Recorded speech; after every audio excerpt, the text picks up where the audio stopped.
Assalamualaikum warahmatullahi wabarakatuh. Kami dari kelompok 2 mata kuliah pengantar metode statistik kelas C. Kami akan mempresentasikan tugas besar kami yang berjudul Analisis Regresi Berganda, Faktor Data Upah Minimum dan Jumlah Penduduk terhadap Tingkat Kemiskinan di Daerah Jawa Timur dengan dosen pembimbing kami yaitu Ibu Mega Silviani, SSI, MSI, MSC. Berikutnya saya akan memperkenalkan anggota kelompok 2. Yang pertama ada saya sendiri, Yunisa Hernanda. Yang kedua ada Naura Atia. Yang ketiga ada Lukas Kusuma. Dan yang terakhir ada Tasya P. Pangabean. Kami dari program studi statistika. Selanjutnya saya akan ke bab pertama yaitu pendahuluan.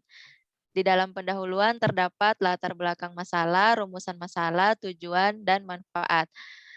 Latar belakang masalah, berdasarkan data, tingkat kemiskinan Jawa Timur selalu berada di atas rata-rata nasional tahun 2010 hingga 2019 dan menjadi provinsi dengan jumlah penduduk miskin terbesar di Indonesia, yakni 4,05 juta jiwa menurut BPS pada tahun 2019.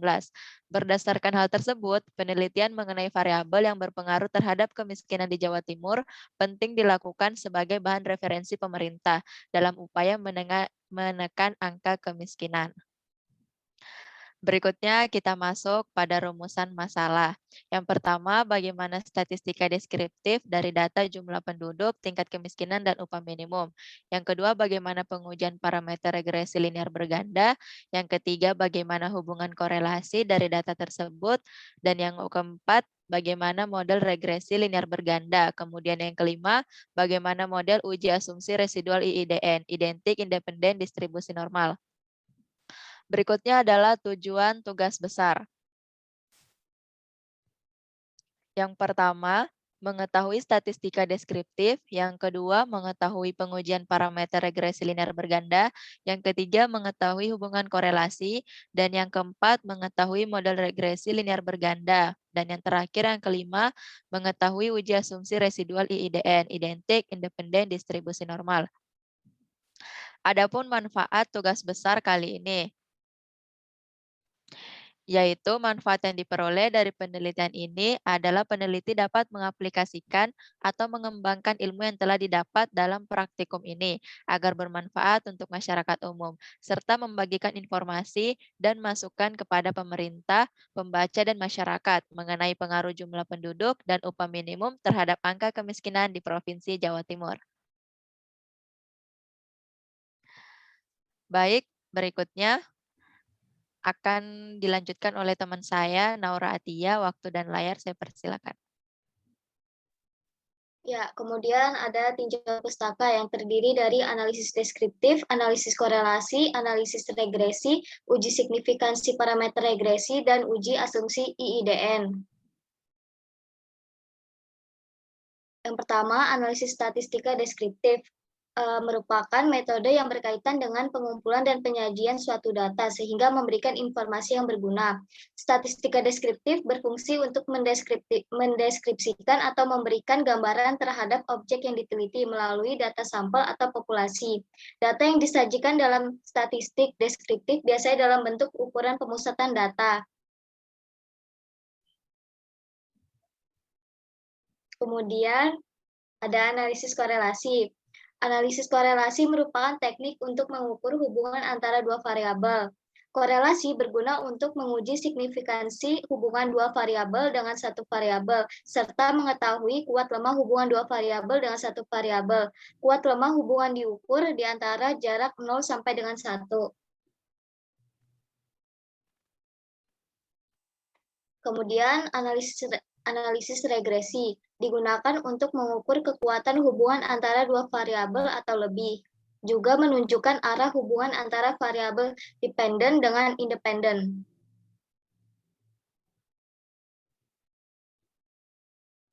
Uji signifikansi parameter regresi.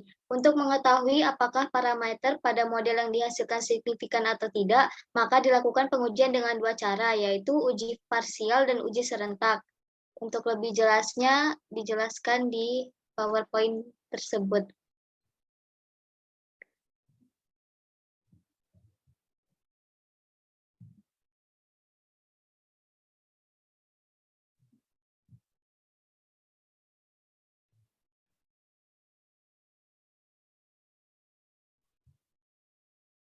Kemudian uji asumsi IIDN. Uji asumsi IIDN terdiri dari uji residual identik, uji residual independen, dan uji residual distribusi normal. Berikut penjelasan yang ada. Selanjutnya akan dilanjutkan teman saya, Tasya. Waktu dan layar saya persilakan. Baik, saya akan melanjutkan metodologi pembahasan. Metodologi pembahasan ada 3 bagian, yaitu 1. Sumber data, 2. Variabel penelitian, 3. Langkah-langkah analisis data. 1. Sumber data.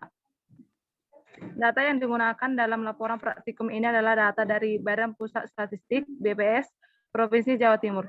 2. Variabel penelitian. Variabel yang dilakukan yaitu ada 3, yaitu 1.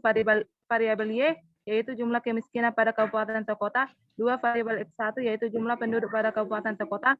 3. Variabel X2, yaitu upah minimum pada kabupaten atau kota.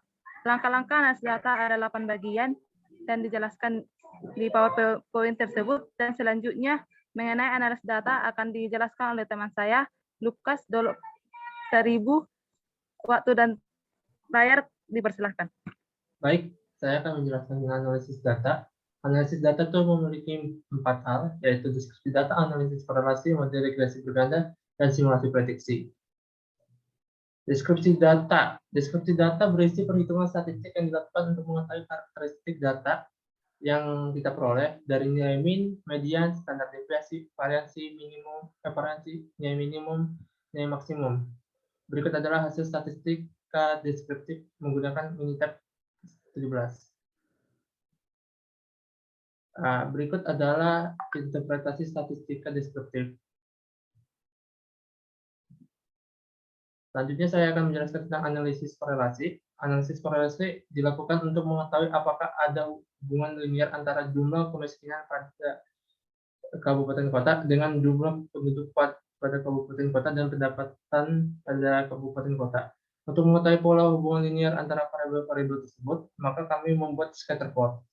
Berikut adalah hasil scatter plot yang kami dapatkan melalui Minitab. Selanjutnya dilakukan pengujian korelasi antara dua variabel tersebut. Adapun hasil uji korelasi menggunakan Minitab 17 sebagai berikut.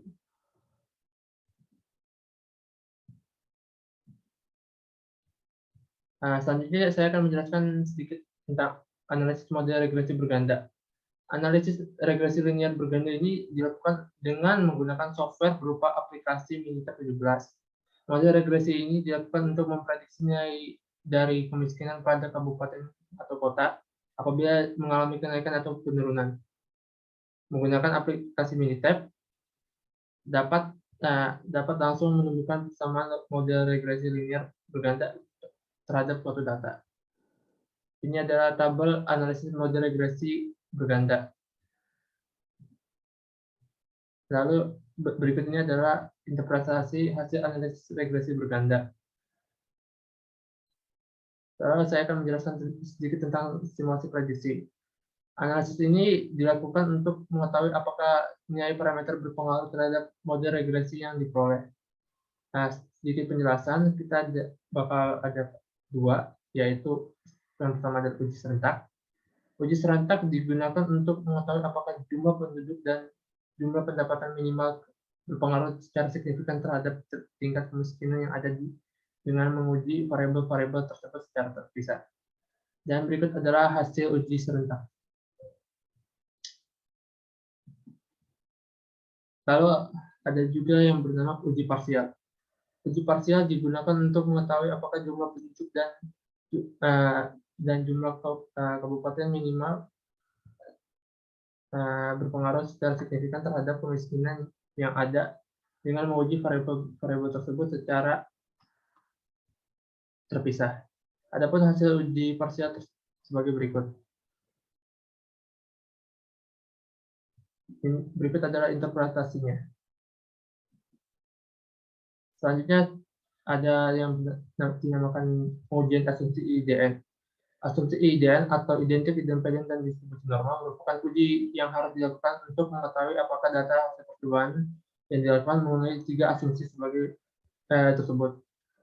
Dalam melakukan suatu percobaan, Adapun hasil pemeriksaan asumsi IIDN adalah sebagai berikut.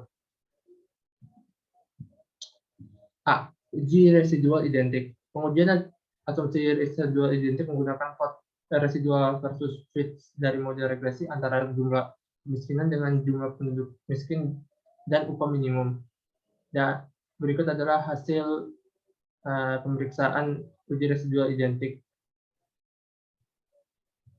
Dilanjutkan dengan uji residual independen. Pengujian asumsi residual independen menggunakan plot residual versus order dari model regresi antara jumlah kemiskinan dengan jumlah penduduk miskin dan upah minimum. Adapun hasil pemeriksaan uji residual independen adalah sebagai berikut. Nah, selain itu ada juga uji residual distribusi normal.